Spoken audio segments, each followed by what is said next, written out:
നമസ്കാരം. നാമനിർദ്ദേശ പത്രിക സമർപ്പിക്കാനുള്ള അവസാന ദിവസം നാളെയാണെങ്കിലും റായ്ബറേലിയിലും അമേഠിയിലും കോൺഗ്രസിന് സ്ഥാനാർത്ഥികളായില്ല. ഉത്തർപ്രദേശിലെ കോൺഗ്രസിന്റെ അവസാന സ്വാധീന മേഖലകളാണ് ഗാന്ധി കുടുംബത്തിന്റെ ഈ പരമ്പരാഗത സീറ്റുകൾ. മത്സരിക്കാൻ രാഹുൽ ഗാന്ധിയും പ്രിയങ്ക ഗാന്ധിയും തയ്യാറാകാത്തതാണ് ആ പാർട്ടി നേരിടുന്ന ഏറ്റവും വലിയ പ്രതിസന്ധി. അതേസമയം നരേന്ദ്രമോദി വർഗീയ പരാമർശങ്ങൾ കൂടുതൽ കടുപ്പിച്ചിരിക്കുകയാണ്. ലവ് ജിഹാദ്, ലാൻഡ് ജിഹാദ് എന്നതുപോലെ വോട്ട് ജിഹാദിന് മുസ്ലിങ്ങളോട് ആവശ്യപ്പെടുകയാണ് ഇന്ത്യ സഖ്യമെന്നും കോൺഗ്രസ് പാകിസ്ഥാൻ സഖ്യം വെളിപ്പെട്ടിരിക്കുന്നുവെന്നും രാഹുൽ പ്രധാനമന്ത്രിയാകാൻ പാകിസ്ഥാനിലെ നേതാക്കൾ ദുആ ചെയ്യുകയാണെന്നും മോദി ഗുജറാത്തിൽ പ്രസംഗിച്ചു. ഇന്ന് സൂപ്പർ പ്രൈം ടൈം ചർച്ച ചെയ്യുന്നു. രാഹുൽ മടിക്കുന്നതെന്തേ? പോരാട്ടത്തിൽ നിന്ന് പിന്നോട്ടോ കോൺഗ്രസ്? BJPയെ നേരിടാൻ ധൈര്യം പോരെ? BJPക്ക് ആയുധം വർഗീയത മാത്രമോ? ഈ ചർച്ചയിൽ Shri Raju P Nair Congress, Shri K Anilkumar CPM, Shri VP Sreepadmanabhan BJP, Shri Mohan Varghese രാഷ്ട്രീയ നിരീക്ഷകൻ എന്നിവർ ചർച്ചയിലേക്ക്. ആദ്യം ശ്രീ രാജു പി നായർ, എന്തുകൊണ്ടാണ് രാഹുൽ ഗാന്ധി അമേഠിയിലോ റായ്ബറേലിയിലോ മത്സരിക്കാത്തത്? BJPയോട് നേർക്കുനേർ ഒരു പോരിന് കോൺഗ്രസിന്റെ ഇന്ത്യയിലെ ഏറ്റവും പ്രധാനപ്പെട്ട നേതാവ് തയ്യാറാകേണ്ടതല്ലേ? ഇപ്പോൾ ഉത്തർപ്രദേശിൽ നോക്കൂ, കനൌജ്, അവിടെ SP-യുടെ അധ്യക്ഷൻ അഖിലേഷ് യാദവ് മത്സരിക്കുന്നു. കനൌജ് കഴിഞ്ഞ തവണ BJP ജയിച്ച സീറ്റാണ്, അല്ലാതെ വളരെ ഈസി ആയിട്ട് അവിടെ SP ജയിക്കുന്ന സീറ്റല്ല. പക്ഷെ ഒരു പോരാട്ടത്തിന് അഖിലേഷ് യാദവ് തയ്യാറാകുന്നു, ഡിംപിൾ യാദവ് തയ്യാറാകുന്നു മെയിൻപുരിയിൽ. അതുപോലെ രാഹുൽ ഗാന്ധിയും പ്രിയങ്ക ഗാന്ധിയും ഒക്കെ ഇപ്പോഴും കോൺഗ്രസ് ജയിക്കുന്ന റായ്ബറേലിയിലെങ്കിലും മത്സരിക്കുമെന്ന് എല്ലാവരും പ്രതീക്ഷിച്ചു. അതുണ്ടാവുന്നില്ല. എന്തുകൊണ്ടാണ്? ഇപ്പോൾ CPI ആണെങ്കിൽ മാത്രമേ രാഹുൽ ഗാന്ധി മത്സരിക്കുള്ളൂ, അല്ലാണ്ട് BJPയോട് മത്സരിക്കാൻ പറ്റില്ല എന്നുണ്ടോ? ഹരിശ്രീ അശോകൻ പഞ്ചാബി ഹൗസിൽ പറയുന്ന പോലെ സോണിയ ആണെങ്കിൽ പോന്നോട്ടെ എന്ന് പറഞ്ഞതുപോലെ CPI ആണെങ്കിൽ ഞാൻ മത്സരിക്കാം, BJP ആണെങ്കിൽ പറ്റില്ല എന്നാണോ?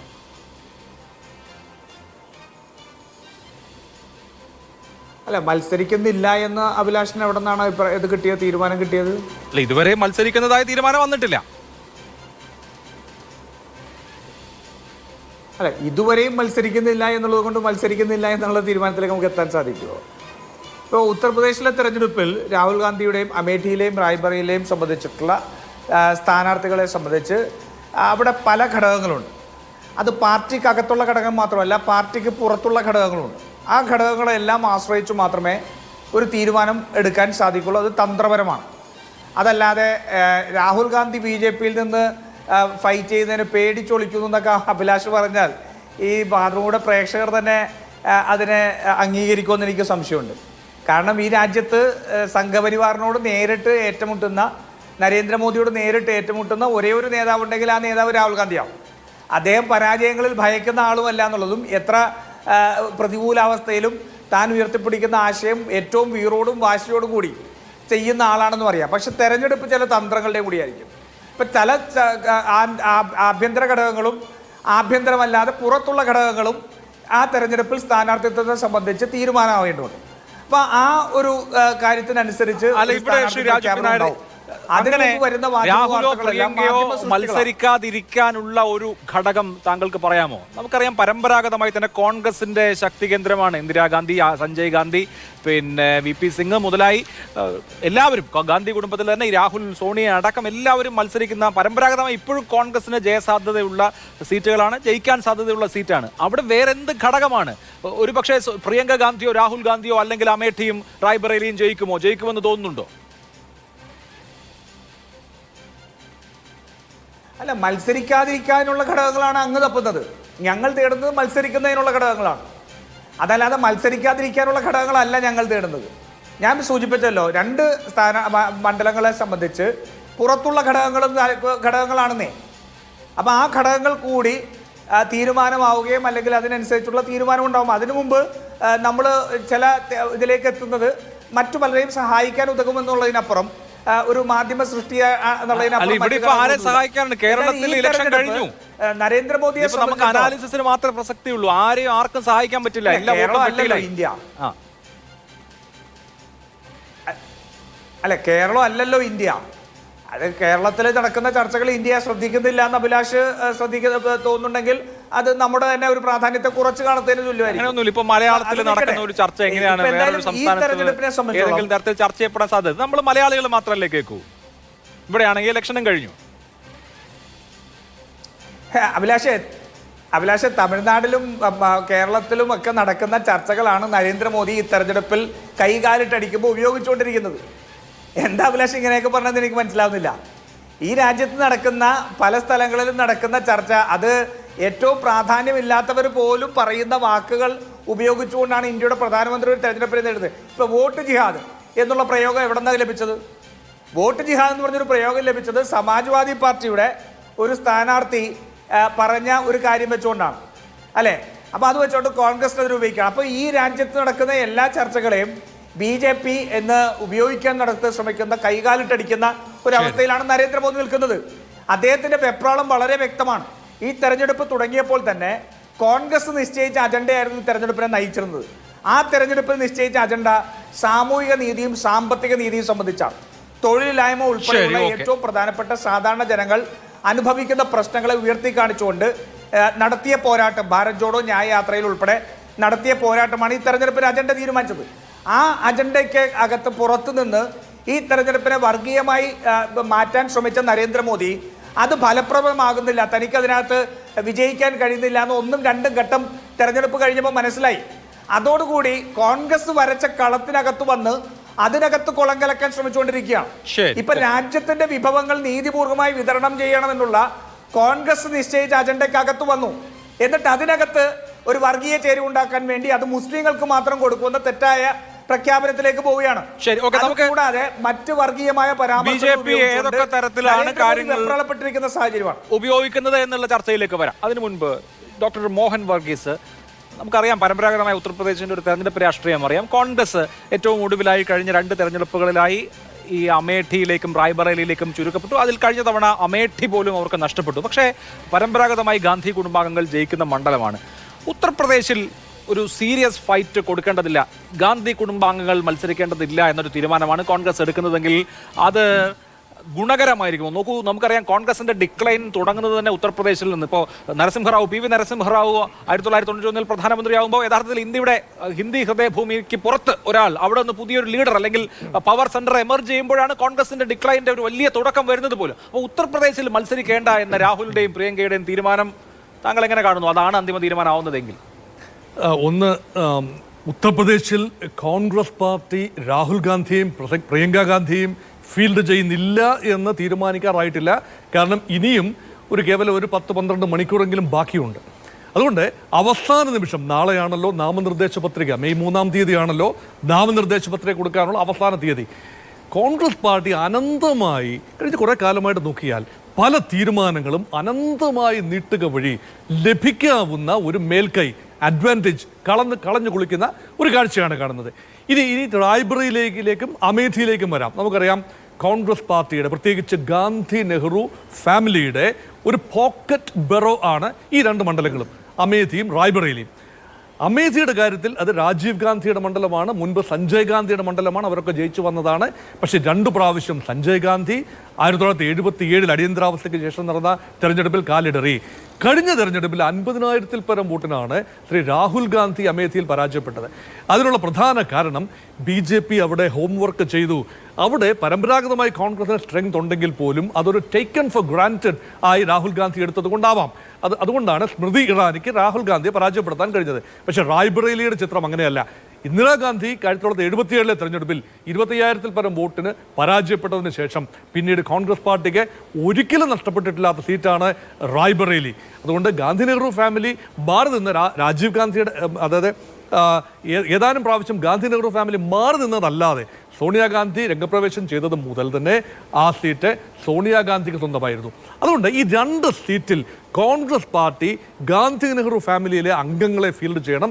അത് രാഹുൽ ഗാന്ധിയും പ്രിയങ്ക ഗാന്ധിയും ആകണമെന്ന് ഏറ്റവും അധികം വാശി പിടിച്ചത് കോൺഗ്രസ് പാർട്ടി അല്ലെന്ന് ഓർക്കണം, സമാജ്വാദി പാർട്ടിയാണ്.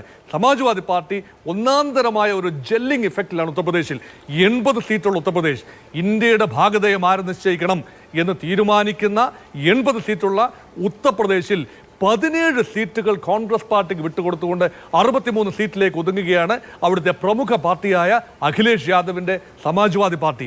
ആ പാർട്ടി 17 സീറ്റുകൾ കൊടുക്കുമ്പോൾ ഒരു പ്രതീക്ഷയുണ്ട്. കാരണം കോൺഗ്രസിൻ്റെ ഒരു വലിയ മുഖം, അവിടെ 2 മുഖങ്ങൾ അവിടെ വരുമ്പോൾ ഉണ്ടാകുന്ന ഒരു കൺസോളിഡേഷൻ. അതുകൊണ്ടാണ് സമാജ്വാദി പാർട്ടിക്ക് കിട്ടിയ 63 സീറ്റിൽ അവരെ യാദവ കാൻഡിഡേറ്റ്സിനെ വളരെ കുറച്ച് മാത്രമേ ഫീൽഡ് ചെയ്തിട്ടുള്ളൂ. അതിൽ 30 സീറ്റുകൾ 63-ൽ 30 സീറ്റുകൾ സമാജ്വാദി പാർട്ടി നീക്കിവെച്ചത് നോൺ യാദവ് ഒബിസികൾക്കും മഹാദളിതുകൾക്കും എല്ലാം കൂടിയാണ്. അതുകൊണ്ട് ഒരു caste based social engineering Samajwadi party ഭംഗിയായി ചെയ്തപ്പോൾ ഒരു ദേശീയ വികാരമുണ്ടാക്കാൻ കോൺഗ്രസിൻ്റെ ഏറ്റവും ടോപ്പ് ലീഡർഷിപ്പ് അവിടെ വരും. ഇത് കൊടുക്കുന്ന മെസ്സേജ് ഇപ്പം ഡൈനാസ്റ്റി എന്നൊക്കെ പറഞ്ഞ് എത്ര പരിഹസിച്ചാലും ശരി, ജനങ്ങളെ സംബന്ധിച്ചിടത്തോളം ഉത്തർപ്രദേശിൽ BJPയെ നേരിടാൻ കോൺഗ്രസ് ഉണ്ട്, അതിൻ്റെ സമുന്നതരായ നേതാക്കളുണ്ട് എന്ന് പറയുമ്പോൾ അത് നൽകുന്ന ബലം ചില്ലറയല്ല.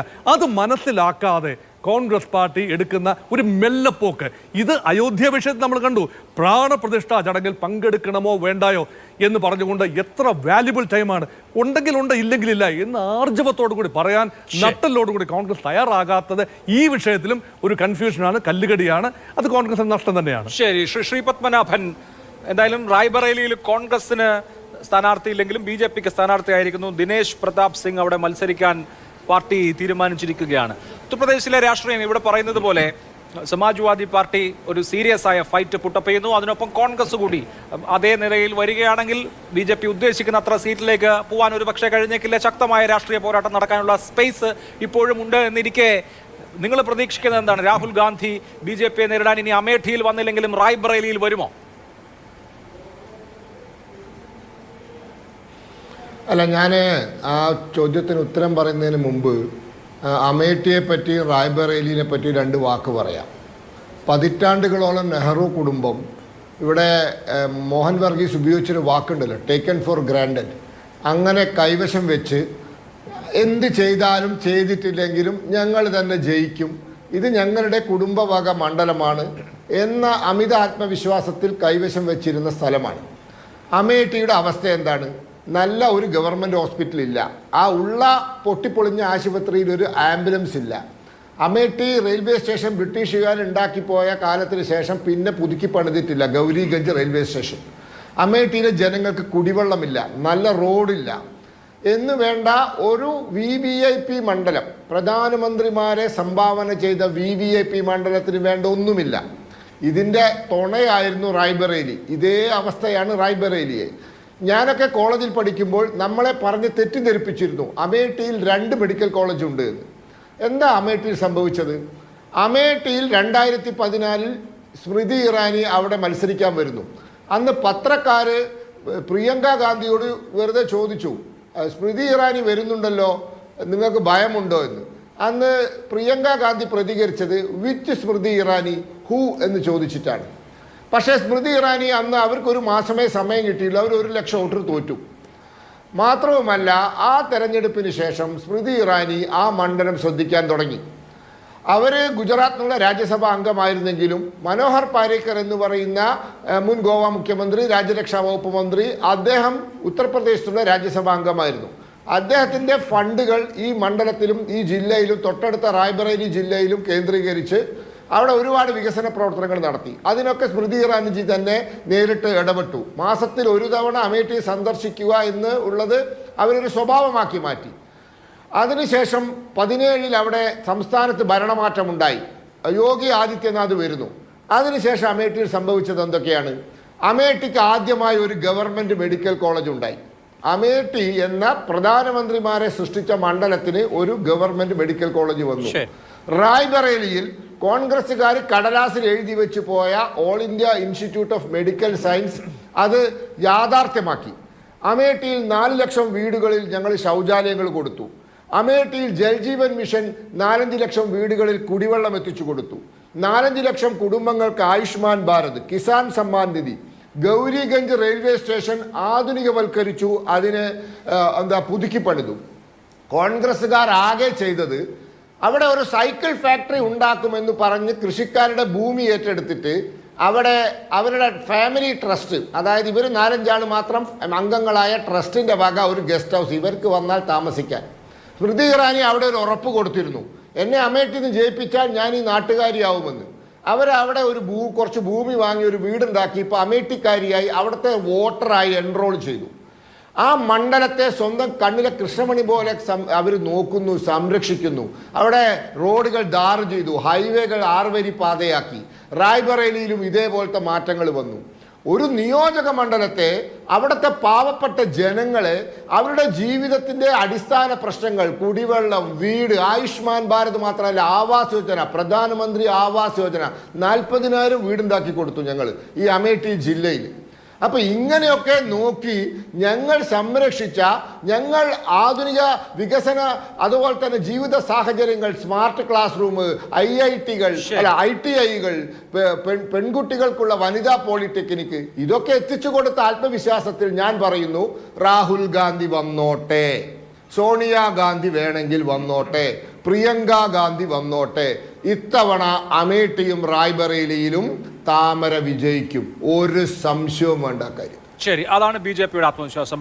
പക്ഷെ അനിൽകുമാർ, ഇന്ത്യ മുന്നണിയുടെ പ്രധാനപ്പെട്ട നേതാക്കൾ അവർക്ക് സ്വാധീനമുള്ള ഇടങ്ങളിൽ മത്സരിച്ചാൽ കൂടുതൽ സീറ്റുകൾ ലഭിക്കുമെന്നുള്ളത് സാമാന്യമായി നമുക്ക് മനസ്സിലാക്കാൻ കഴിയുന്ന കാര്യമാണ്. പക്ഷേ ആദ്യഘട്ടത്തിലൊക്കെ പ്രതീക്ഷിച്ചതുപോലെ, മാസങ്ങൾക്ക് മുമ്പ് പ്രതീക്ഷിച്ചതുപോലെ അശോക് ഗെഹ്ലോട്ട്, കമൽനാഥ്, സച്ചിൻ പൈലറ്റ് തുടങ്ങിയ നേതാക്കൾ മത്സരിക്കുന്നത് നമ്മൾ കണ്ടില്ല. ഇപ്പോൾ രാജസ്ഥാനിലൊക്കെ അവസാന ഘട്ടവും കഴിയുമ്പോൾ, കഴിഞ്ഞ 2ാം ഫേസ് കഴിയുമ്പോൾ കുറച്ചുകൂടി സീനിയറായ നേതാക്കൾ മത്സരിച്ചാൽ ജയിച്ചേനെ എന്നൊക്കെയുള്ള തരത്തിലുള്ള വർത്തമാനങ്ങളും ദേശീയ മാധ്യമങ്ങളിലൊക്കെ കേൾക്കുകയും ചെയ്തു. ഇപ്പോൾ രാഹുലും പ്രിയങ്കയും കൂടി മാറി നിന്നാൽ അതൊരു നല്ല സന്ദേശമായിരിക്കുമോ? ജയിക്കാൻ സാധ്യതയുള്ളത് കളഞ്ഞു കുളിക്കുകയാണോ?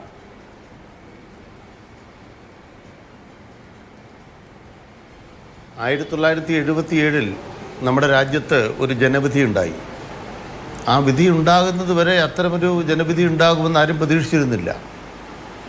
ധീരേന്ദ്ര ബ്രഹ്മചാരി സമയം നോക്കിയാണ് ആ തെരഞ്ഞെടുപ്പിൽ ഇലക്ഷൻ ഡേറ്റ് തീരുമാനിച്ചത്. വളരെ പെട്ടെന്ന് പൊട്ടിക്കുകയും ചെയ്തു. പക്ഷേ ഇന്ദിരാഗാന്ധിക്ക് എന്ത് സംഭവിച്ചു എന്ന് എല്ലാവർക്കും അറിയാം. അതുകൊണ്ട് തന്നെ നമ്മുടെ രാജ്യത്തിനകത്ത് പ്രഗത്ഭരോ അല്ലെങ്കിൽ പ്രശസ്തരോ വലിയ പേരില്ലാത്തവരോ ആയ ആളുകളെയാണ് നമ്മുടെ രാജ്യത്തിനൊരു ആവശ്യം വന്നപ്പോൾ 77 തിരഞ്ഞെടുത്തത് എന്ന ചരിത്രത്തിൽ മറന്നു പോകേണ്ട കാര്യമില്ല. ഈ തെരഞ്ഞെടുപ്പിലും വ്യക്തികളെന്നതിനേക്കാൾ ഉപരി കൂട്ടായ്മയിൽ നിന്നുകൊണ്ട് BJP-യെ ചെറുക്കുന്നവർക്ക് രാജ്യത്തെ ജനങ്ങൾ വോട്ട് ചെയ്യാൻ പോകുന്ന തെരഞ്ഞെടുപ്പാണെന്നാണ് ഞങ്ങൾ കരുതുന്നത്. അതുകൊണ്ട് ആരെങ്കിലും തെരഞ്ഞെടുപ്പിൽ രംഗത്ത് വരാൻ അറച്ചു നിൽക്കുന്നത് ഒരു തരത്തിലും ബാധിക്കുന്ന കാര്യമല്ല. പിന്നെ ഇവിടെ സൂചിപ്പിച്ചതുപോലെ കോൺഗ്രസ് തെറ്റുതിരുത്തുന്നില്ല. മാത്രമല്ല അവർ സാഹചര്യങ്ങളുടെ ഗൗരവാവസ്ഥ ഉൾക്കൊള്ളുന്നില്ല. ഇപ്പം ആം ആദ്മി പാർട്ടി അവർക്കല്പം സ്വാധീനം ഉണ്ടായിരുന്നൊരു സീറ്റ് കോൺഗ്രസ്സിന് വിട്ടുകൊടുത്താണ് നമ്മൾ കണ്ടത്, സൂറത്ത്. അവിടെ ഒരു രാഷ്ട്രീയ പാർട്ടിക്ക്, രജിസ്റ്റേർഡ് രാഷ്ട്രീയ പാർട്ടി എന്ന നിലയ്ക്ക്, അല്ലെങ്കിൽ ഒരു രാഷ്ട്രീയ പാർട്ടിക്ക്, അംഗീകാരമുള്ള രാഷ്ട്രീയ പാർട്ടിക്ക്, ദേശീയ പാർട്ടിക്ക് നോമിനേഷൻ കൊടുക്കാൻ ഒരൊറ്റയാൾ ഒപ്പിട്ടാൽ മതി, 10 പേർ ഒപ്പിടണ്ട. അപ്പോൾ ഒരാൾ ഒപ്പിട്ടാൽ നോമിനേഷൻ സ്വീകരിക്കുന്ന ഒരു നിയമമുള്ള രാജ്യത്ത് എങ്ങനെയാണ് 10 പേരുടെ ഒപ്പ് കൊണ്ടുവന്ന് അത് അട്ടിമറിക്കപ്പെട്ടത്? ഇൻഡോറിൽ എങ്ങനെയാണ് സംഭവിച്ചത്? ഈ 2 സംഭവങ്ങളുണ്ടായിട്ടും 2 സീറ്റിൽ BJP എതിരില്ലാതെ ജയിച്ചിട്ടും എന്തുകൊണ്ട് കോൺഗ്രസ് ജാഗ്രതയായി വരുന്നില്ല? ഫലത്തിൽ ഇന്ത്യ മുന്നണിയെ വഞ്ചിക്കുകയാണ് കോൺഗ്രസ് ചെയ്യുന്നത്. തങ്ങളുടെ സ്വാർത്ഥ താല്പര്യത്തിനപ്പുറം, മൂക്കിനപ്പുറം കാണാനാവുന്നില്ല. പക്ഷെ ഇതൊന്നും BJP-കാരെ സന്തോഷിപ്പിക്കേണ്ട കാര്യമൊന്നുമില്ല. നരേന്ദ്രമോദി യഥാർത്ഥത്തിൽ തുറന്നു കാട്ടപ്പെടുകയാണ്. വിശ്വഗുരുവിൻ്റെ വിശ്വരൂപം വരുമ്പോൾ നമ്മൾ വിചാരിക്കും, നമ്മൾ കാണുന്നുണ്ട് ശ്രീകൃഷ്ണൻ്റെ വിശ്വരൂപം കണ്ടുവന്ന്. ഇവിടെ കാണുന്നത് രാക്ഷസീയ ഭാവത്തിൻ്റെ വിശ്വരൂപമാണ്. നരേന്ദ്രമോദി എന്താ പറഞ്ഞത്? പാകിസ്ഥാൻ ഇടപെടുന്നു ഇന്ത്യയുടെ തെരഞ്ഞെടുപ്പിൽ. ഇന്ത്യ തെരഞ്ഞെടുപ്പിൽ പാകിസ്ഥാനിൽ നരേന്ദ്രമോദി വീണ്ടും പ്രധാനമന്ത്രിയാകാൻ ദുവാ ചെയ്യുന്നവരവിടെ ഉണ്ട് കേട്ടോ. കാരണം എപ്പോൾ പാകിസ്ഥാനിൽ തെരഞ്ഞെടുപ്പ് നടന്നാലും ഇന്ത്യ പേടി ഉയർത്തിയാണ് പാകിസ്ഥാനിൽ നരേന്ദ്രമോദിയെപ്പോലുള്ള അവിടുത്തെ വർഗീയവാദികൾ ജയിക്കാൻ ശ്രമിക്കാറുള്ളത്. വർഗീയവാദികൾ ഇന്ത്യയിൽ മാത്രമല്ല പാകിസ്ഥാനിലുണ്ട്.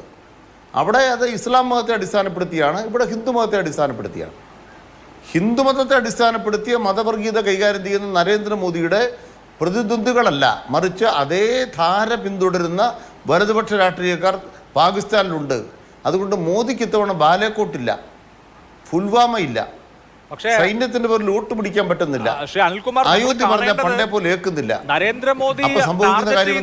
നരേന്ദ്രമോദി ഈ പാകിസ്ഥാനെ കൂടെ കൊണ്ട് കെട്ടുന്നത്, ഈ മറ്റു തരത്തിലുള്ള അധിക്ഷേപങ്ങൾ ചൊരിയുന്നത് എല്ലാം കോൺഗ്രസിനെതിരെയാണ്. CPM-നെതിരെയോ തൃണമൂൽ കോൺഗ്രസിനെതിരെയോ സമാജ്വാദി പാർട്ടിക്കെതിരെയോ ഒന്നുമല്ല, മറിച്ച് ആം ആദ്മി പാർട്ടിക്കെതിരെയോ ഒന്നുമല്ല. കോൺഗ്രസും പാകിസ്ഥാനും തമ്മിൽ സഖ്യം പാകിസ്ഥാന്റെ പങ്കാളിയാണ് രാഹുൽ ഗാന്ധി. രാഹുൽ ഗാന്ധിക്ക് വേണ്ടി പാകിസ്ഥാനിൽ നേതാക്കൾ ദുആ ചെയ്യുന്നു. കോൺഗ്രസ് മുസ്ലിങ്ങൾക്ക് സംവരണം കൊടുക്കുന്നു. SC/ST വിഭാഗത്തിന്റെയും അതുപോലെ തന്നെ OBC-കളുടെയും സംവരണം എടുത്ത് കോൺഗ്രസ് മുസ്ലിംസിന് കൊടുക്കും. ഇതാണ്, അതായത് കോൺഗ്രസിനെ, നേരത്തെ ശ്രീ രാജു പി നായർ പറഞ്ഞത്, കോൺഗ്രസിനെ കേന്ദ്രീകരിച്ച് കോൺഗ്രസിനെ പ്രതിസ്ഥാനത്ത് നിർത്തിയിട്ടാണ് മുഴുവൻ പ്രസംഗങ്ങളും. ഇന്നത്തെ ഗുജറാത്തിലെ നരേന്ദ്രമോദിയുടെ മുഴുവൻ പ്രസംഗങ്ങൾ എടുത്താലും അങ്ങനെയാണ്. അത് കാരണം വേറൊന്നും കൊണ്ടല്ല. കോൺഗ്രസ് ഭൂതകാലത്തിൻ്റെ ഭാരം പേറുന്ന പാർട്ടിയാണ്. അടിയന്തരാവസ്ഥയുടെ ഭാരം പേറുന്ന പാർട്ടിയാണ്. ബാബറി മസ്ജിദ് പൊളിച്ചപ്പോൾ അതിന് കാവൽ നിന്നൊരു പാർട്ടിയാണ്. രാജീവ് ഗാന്ധിയാണ് ബാബറി മസ്ജിദ് ഇരുന്ന സ്ഥലത്ത് ക്ഷേത്രം പണിക്ക് അത് തുറന്നു കൊടുത്തതെന്ന് അവകാശപ്പെടുന്നൊരു പാർട്ടിയാണ്. ആ പാർട്ടിയാണ് ഇന്ത്യ രാജ്യത്ത് ആഗോളവൽക്കരണം നടപ്പാക്കിയത്. അവരുടെ കാലത്താണ് ഈ പറയുന്ന 2G സ്പെക്ട്രം അഴിമതി ഉണ്ടായത്. നരേന്ദ്രമോദി പറയുന്നത് കോൺഗ്രസ് ഇന്ത്യ ചരിത്രത്തിൽ ചെയ്ത തിന്മകൾ അല്ലല്ല, പറയാം. കോൺഗ്രസ് ഇന്ത്യ ചരിത്രത്തിൽ ചെയ്ത തിന്മകളെ ഓർപ്പിച്ചുകൊണ്ട് തന്നെയാണ് 2014 തെരഞ്ഞെടുപ്പിൽ കോൺഗ്രസിനെ അധികാരത്തിൽ നിന്ന് പുറത്താക്കിയത് BJP. ഇപ്പോഴും നരേന്ദ്രമോദി 10 കൊല്ലം മുമ്പുള്ള കോൺഗ്രസിൻ്റെ ഭരണത്തിൽ ഓർപ്പിച്ചുകൊണ്ടിരിക്കുന്ന എന്താണ്? ഓർക്കാൻ തക്കവണ്ണം പല കാര്യങ്ങളിലും കോൺഗ്രസിൻ്റെ ഭാഗത്ത് തെറ്റുകളുണ്ട്. പക്ഷെ പ്രശ്നം അവിടെ അല്ല. നരേന്ദ്രമോദി ആഗ്രഹിക്കുന്ന പ്രതിദ്വന്ദ്വി രാഹുൽ ഗാന്ധിയാണ്.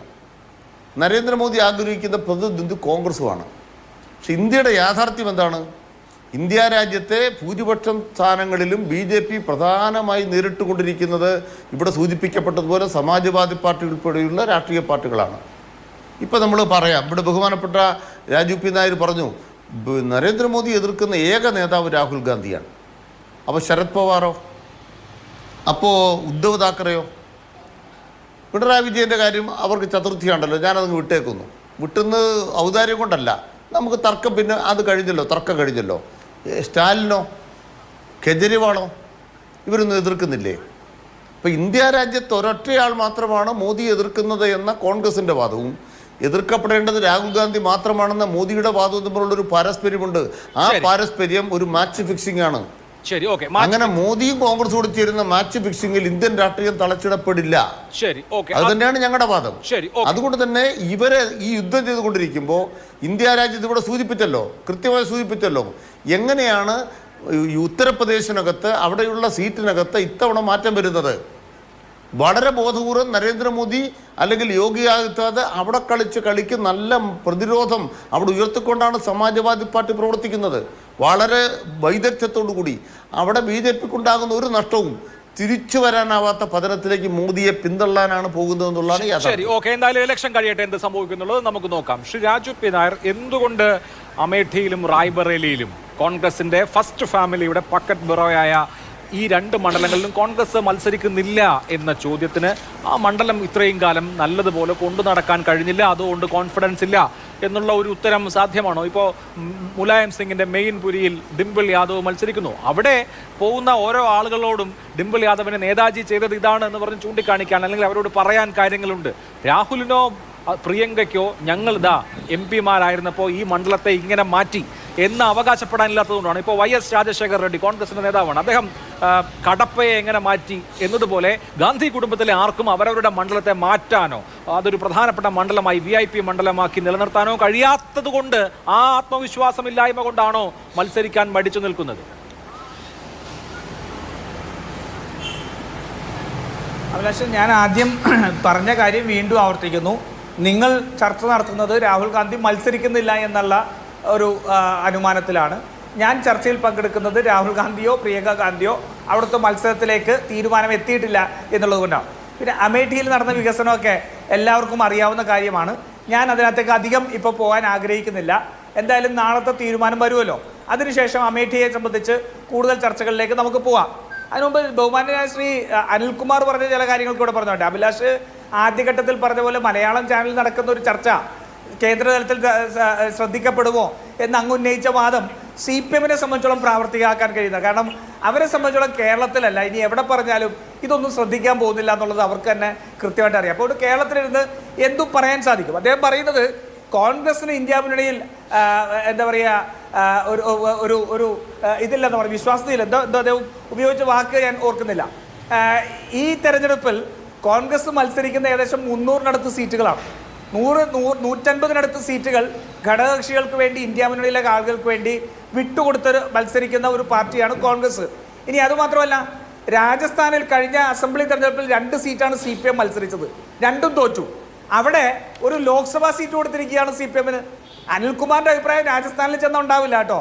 പിന്നെ സീതാറാം യെച്ചൂരിക്ക് അല്പം പുറയിലോട്ട് വെക്കാൻ 2020 രാജ്യസഭയിലേക്ക് വരാൻ വേണ്ടി പൂർണ്ണ പിന്തുണ പ്രഖ്യാപിച്ച ഒരു പാർട്ടിയായിരുന്നു കോൺഗ്രസ്. അന്ന് CPM ആണ് അത് വേണ്ട എന്ന് പറഞ്ഞത്. പിന്നെ BJP എതിർക്കുന്നത് ആരാ? ഈ AKG സെന്ററിന്റെ പുറത്തേക്ക് ഇറങ്ങിയിട്ട് കിഴക്കോട്ട് നോക്കിയിട്ട് ഫാസിസം വന്നോ ഇല്ലേന്ന് ഇപ്പോഴും നോക്കുന്ന പ്രകാശ് കാരാട്ടും പിണറായിസ്റ്റുകളുമാണോ BJP എതിർക്കുന്നത്? BJPക്കെതിരെ RSSനെതിരെ ഏറ്റവും ശക്തമായ പോരാട്ടം ഈ രാജ്യത്തൊരു പദയാത്രയായി രാഹുൽ ഗാന്ധി നടത്തിയപ്പോൾ അതിനെതിരെ മറ്റേ EMS ശങ്കുരപ്പൻ തമ്പിയുടെ ബ്രാഞ്ച് കമ്മിറ്റിയിൽ പോലും ബാനർ എഴുതി വെച്ച CPM ആണ്. ഇപ്പോഴും ഇന്ത്യ മുന്നണിയുടെ കോർഡിനേഷൻ കമ്മിറ്റി പോലും വരാതെ ഒരു തൽക്കം കിട്ടിയാൽ ഒന്ന് BJPയിലേക്ക് പോകാൻ പറ്റുമോ എന്ന് നോക്കുന്ന EP ജയരാജന്റെയും പിണറായിസ്റ്റുകളുടെയും പാർട്ടിയുടെ അഭിപ്രായം തൽക്കാലം ഇന്ത്യ മുന്നണിയിൽ വേണ്ട. സീതാറാം യെച്ചൂരി അതിന് അഭിപ്രായം പറയുന്നുണ്ട്. സീതാറാം യെച്ചൂരിയുടെ കോൺഗ്രസിന് അനുകൂലമായിട്ടുള്ള നിലപാടുകളെ വിമർശിക്കുകയും പരാജയപ്പെടുത്തുകയും ചെയ്യുന്ന തീവ്ര വലതു പാർട്ടിയായ കേരളത്തിലെ പിണറായിസ്റ്റുകൾ അതിൽ കയറി അഭിപ്രായം പറയണ്ട. നിങ്ങളോട് രണ്ടുപേരോടും എനിക്ക് ഓർമ്മിപ്പിക്കാനുള്ള ഒരു കാര്യം, കേരളത്തിലെ ഇലക്ഷൻ കഴിഞ്ഞു 26-ാം തീയതി. ഇനി ഇന്ത്യ മഹാരാജ്യത്ത് എവിടെയും CPMഉം കോൺഗ്രസും പരസ്പരം മത്സരിക്കുന്നില്ല. ഇനി തുടർന്നോളൂ. അല്ല, അതുകൊണ്ടാണല്ലോ ഞാൻ ആദ്യം CPMനെ വിമർശിക്കാതിരുന്നത്.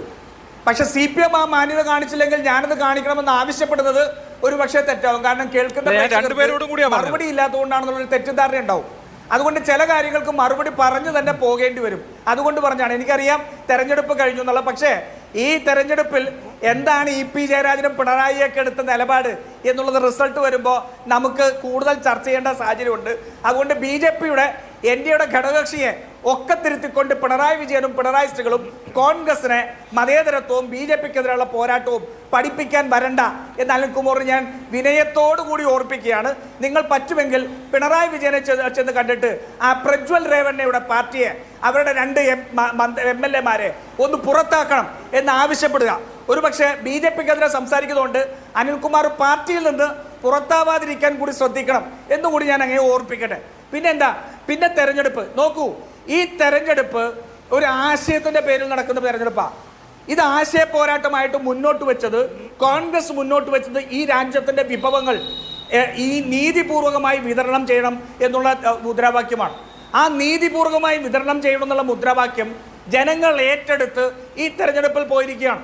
ഉത്തർപ്രദേശിൽ ഉൾപ്പെടെ BJP കാലിടറുന്നു എന്നുള്ളതിൻ്റെ സൂചനയാണ് 2 ഘട്ടം തെരഞ്ഞെടുപ്പ് കഴിഞ്ഞപ്പോൾ പാർട്ടിയുടെ നേതാക്കന്മാർക്ക് നരേന്ദ്രമോദി എഴുതിയ കത്ത്. ആ കത്തിൽ തന്നെ അദ്ദേഹത്തിൻ്റെ ഏറ്റവും വലിയ ഒരു പരാജയ ഭീതി തുറന്നു കാണിക്കുന്നുണ്ട്. ആ പരാജയ ഭീതിയിൽ നിന്ന് ഉടലെടുക്കുന്ന വർഗീയ പരാമർശങ്ങൾ, ആ വർഗീയ പരാമർശങ്ങൾക്കെതിരെ ഇന്ന് ഈ രാജ്യം മുഴുവൻ പോരാടിക്കൊണ്ടിരിക്കുക. ഇപ്പോഴും അവർക്ക് ഈ തെരഞ്ഞെടുപ്പിൽ 2 ഘട്ടം കഴിഞ്ഞപ്പോൾ ഇവർ പറയുന്നില്ലല്ലോ. ഇപ്പം കഴിഞ്ഞ എത്രയോ ദിവസത്തെ പ്രസംഗങ്ങൾ നരേന്ദ്രമോദി ഒന്ന് കേട്ടു നോക്കാം അഭിലാഷേ. 400 എന്നുള്ള എണ്ണം ഇപ്പം പറയുന്നില്ല. ഇവർ 400ഒക്കെ കഴിഞ്ഞു. 200 കടക്കുമോ എന്ന് അറിയാൻ പാടില്ലാത്ത ഒരു സാഹചര്യത്തിലൂടെ പോയിക്കൊണ്ടിരിക്കുകയാണ്. ആ തെരഞ്ഞെടുപ്പിന്റെ ആ ജനങ്ങൾ ഏറ്റെടുത്തിരിക്കുന്ന സാമ്പത്തിക നീതിയും സാമൂഹിക നീതിയും എന്നുള്ള മുദ്രാവാക്യം ഈ രാജ്യത്തുള്ള മുഴുവൻ സംസ്ഥാനങ്ങളിൽ അലയടിക്കും. അവിടെ BJPയുടെ ശക്തമായ കോട്ടകൾ പോലും തകർന്നു വീഴാൻ പോകുന്ന തെരഞ്ഞെടുപ്പാണിത്. അതുകൊണ്ടാണ് ഗുജറാത്തിലൊക്കെ പോയിട്ട് വീണ്ടും അദ്ദേഹത്തിന് എന്താ പാകിസ്ഥാൻ ഈ തെരഞ്ഞെടുപ്പിലെ പ്രാധാന്യം? കഴിഞ്ഞ തെരഞ്ഞെടുപ്പിൽ ഒരു ആക്രമണം ഉണ്ടാക്കിയെടുത്തുകൊണ്ട്, ഞാൻ മനഃപൂർവ്വം പറയുന്നു, പുൽവാമ എന്നൊരു ആക്രമണം ഗൂഢാലോചനയോടെ നടപ്പാക്കിക്കൊണ്ട് കഴിഞ്ഞ തെരഞ്ഞെടുപ്പ് അട്ടിമറിച്ച നരേന്ദ്രമോദിക്ക് ഈ തെരഞ്ഞെടുപ്പിൽ പിടിച്ചു നിൽക്കാൻ കഴിയാത്ത സാഹചര്യത്തിലേക്ക് പോയിരിക്കുക. ആ പിടിച്ചു നിൽക്കാൻ കഴിയാതെ പോകുന്ന സാഹചര്യത്തിൽ ഇവർ പറയുന്ന രാഷ്ട്രീയം ഒന്നുമല്ല ഉത്തർപ്രദേശിലെ. അവിടെ അമേഠിയിലും റായ്ബറേലിയും ഉൾപ്പെടെ ഒരു സ്ഥലത്തും കോൺഗ്രസിനെ സംബന്ധിച്ച് ഭയക്കേണ്ട ഒരു സാഹചര്യവുമില്ല. ഒരു ഭയത്തിന്റെ പേരിൽ പിന്മാറുന്ന പാർട്ടിയുമല്ല കോൺഗ്രസ്. ശക്തമായ പോരാട്ടം തന്നെ ഈ രാജ്യത്തെ കോൺഗ്രസും ഇന്ത്യ മുന്നണിയുടെ ഘടകകക്ഷികളും മത്സരിക്കുന്ന മുഴുവൻ സീറ്റുകളിലും, അത് രാജസ്ഥാനിൽ CPM മത്സരിക്കുന്ന സീറ്റിൽ ഉൾപ്പെടെ ഏറ്റവും ശക്തമായ പോരാട്ടം ഞങ്ങൾ നടത്തും. ഇന്ത്യ മുന്നണി നടത്തുമെന്നുള്ളതാണ് കോൺഗ്രസിന്റെ ആത്മവിശ്വാസം. ഓക്കെ, ആവട്ടെ. ഡോക്ടർ മോഹൻ വർഗീസ്, ഉദ്ദേശിച്ചതുപോലെയുള്ള ഒരു വലിയ മേൽക്കൈ, അതല്ലെങ്കിൽ വലിയ തോതിൽ BJP അനുകൂല വികാരം ഹിന്ദി ബെൽറ്റിൽ പ്രകടമല്ല, ഉപരിതലത്തിലെങ്കിലും എന്നുള്ളത് BJP കുറച്ച് ആശയക്കുഴപ്പത്തിലാക്കുന്നുണ്ട്. പക്ഷേ താങ്കൾ നേരത്തെ പറഞ്ഞതുപോലെയുള്ള സ്ട്രാറ്റജി വിജയിക്കാതിരിക്കാൻ സമാജ്വാദി പാർട്ടിയുടെ EBC, മറ്റ് OBC, യാദവ് ഇതര OBC കാർഡൊക്കെ പറഞ്ഞല്ലോ. നോക്കൂ, ഇപ്പോൾ 19% മുസ്ലിങ്ങളുള്ള ഉത്തർപ്രദേശിൽ ഇത്തവണ 4 പേർക്ക് ഇതുവരെ സമാജ്വാദി പാർട്ടി 4 മുസ്ലിങ്ങൾക്ക് സ്ഥാനാർത്ഥിത്വം കൊടുത്തിട്ടുള്ളൂ. അതേസമയം BSP 20 സീറ്റിൽ മുസ്ലിങ്ങളെയാണ് നിർത്തിയിരിക്കുന്നത്. അതും ആ കമ്മ്യൂണിറ്റിയിൽ നിന്ന് വോട്ട് അട്രാക്ട് ചെയ്യാൻ സാധ്യതയുള്ള ആളുകളെ, അസംഗഡിലടക്കം. എന്ന് പറഞ്ഞാൽ ലക്ഷ്യം ഒന്നേ ഉള്ളൂ, അവർക്ക് ജയിക്കുക എന്നുള്ളതിനപ്പുറത്ത് സമാജ്വാദി പാർട്ടിക്ക് അല്ലെങ്കിൽ ഇന്ത്യ മുന്നണിക്ക് കിട്ടേണ്ട ഒരു 3.5 ലക്ഷം വോട്ടുകൾ അവിടെ പിടിച്ചാൽ തന്നെയും അവിടെ റിസൾട്ട് വേറെ ഒന്നാകാം. അങ്ങനെയാണെങ്കിൽ BJP ഉദ്ദേശിക്കുന്ന 75+ ഉത്തർപ്രദേശിൽ നടക്കുകയും ചെയ്യും. അപ്പോൾ എത്രയൊക്കെ എഞ്ചിനീയറിംഗ് നടത്തിയാലും വോട്ട് കട്ടർമാർ, വോട്ട് സ്പ്ലിറ്റർമാരൊക്കെ വളരെ സജീവമായി നിൽക്കുമ്പോൾ ഉത്തർപ്രദേശ് പോലത്തെ ഒരു സംസ്ഥാനത്ത് ഇപ്പോൾ രാഹുൽ ഗാന്ധി മത്സരിച്ചാലും ഇല്ലെങ്കിലും ഈ സമാജ്വാദി പാർട്ടി ഉദ്ദേശിക്കുന്നത് പോലെയുള്ള മാറ്റമൊക്കെ നടക്കുമോ? സമാജ്വാദി പാർട്ടി വളരെയധികം മുന്നോട്ട് വന്നിട്ടുണ്ട് എന്നതും ബഹുജൻ സമാജ് പാർട്ടി ഏറെ പിന്നോട്ട് പോയിട്ടുണ്ട് എന്നതും കഴിഞ്ഞ ഏതാണ്ട് 1-2 വർഷമായി സംഭവിച്ചിട്ടുള്ള കാര്യമാണ്. സമാജ്വാദി പാർട്ടിയുടെ അടിസ്ഥാന പിൻബലം MY കോമ്പിനേഷനാണ്, മുസ്ലിം യാദവ് കോമ്പിനേഷനാണ്. അതാണ് എപ്പോഴും ഒരു ജാതിയെ മാറ്റി നിർത്തി ഉത്തർപ്രദേശിലെയോ ബീഹാറിലെയോ രാഷ്ട്രീയം നമുക്ക് മനസ്സിലാക്കാനേ ആവില്ല.